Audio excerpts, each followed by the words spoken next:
ఇదేం జనరేషను, ఇదేం ట్రెండు.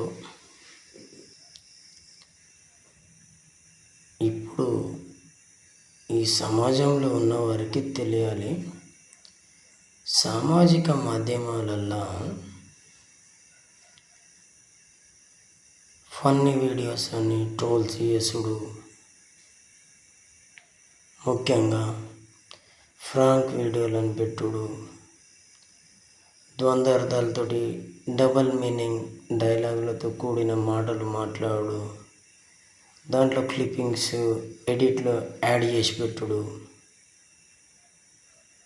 తర్వాత ఇంటర్వ్యూలు అనుడు, క్లైమాక్స్ అనుడు. ఎందుకు చేస్తున్నారు? చూసే వాళ్ళకి తెలియాలి, చేసే వాళ్ళకి తెలియాలి.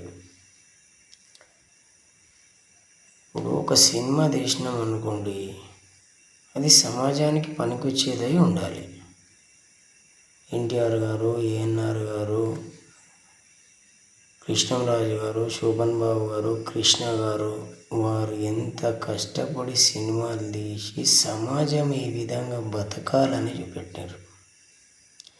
అదేవిధంగా చిరంజీవి గారు, బాలకృష్ణ గారు, నాగార్జున గారు, వెంకటేష్ గారు, ఇప్పుడున్న మహేష్ బాబు గారు, అంటే యూత్ ఫాలో, పవన్ కళ్యాణ్ గారు, ప్రభాస్ గారు, ఇంకా మిగతా హీరోస్, వారు కూడా సమాజానికి ఏదైనా హితు తెలపడానికి, మెసేజ్ ఇవ్వడానికి సినిమాలు చేస్తారు. ఏదైనా అందులో ఉన్నాయి మీరు క్లిప్పింగ్స్ తీసుకొని పెట్టినా చిన్న పిల్లల పైన ప్రభావం పడొద్దు.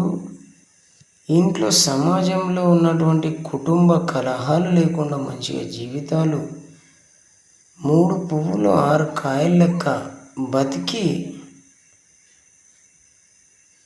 మనం ఇంకొకరికి స్ఫూర్తిదానంగా మంచి మాటలు నేర్పించి, మంచి పద్ధతులు నేర్పించి మన లెక్క వాళ్ళు కూడా బతకాలని అనుకోవాలి. అదేవిధంగా ముందుకు సాగాలి. నీళ్ళు ఎప్పుడైనా నీళ్ళే ఉంటాయి. నీళ్ళల్లో వేరే పోస్తే అవి కల్తీ అవుతాయా? కావు. నీళ్ళ లెక్కన ఉండాలి. పాలు కూడా పాల లెక్కన ఉంటాయి. కల్తీ చేయొద్దు. అదేవిధంగా మన సమాజాన్ని మనమే కల్తీ చేసుకుంటున్నాం. అది చేయకుండా అప్పుడు ఎవరైతే మనకు బోధించి ముందుకు నడిపించిన గురువులు, వాళ్ళకు మనకు తెలియకపోతే వారి ఏవైతే సూచన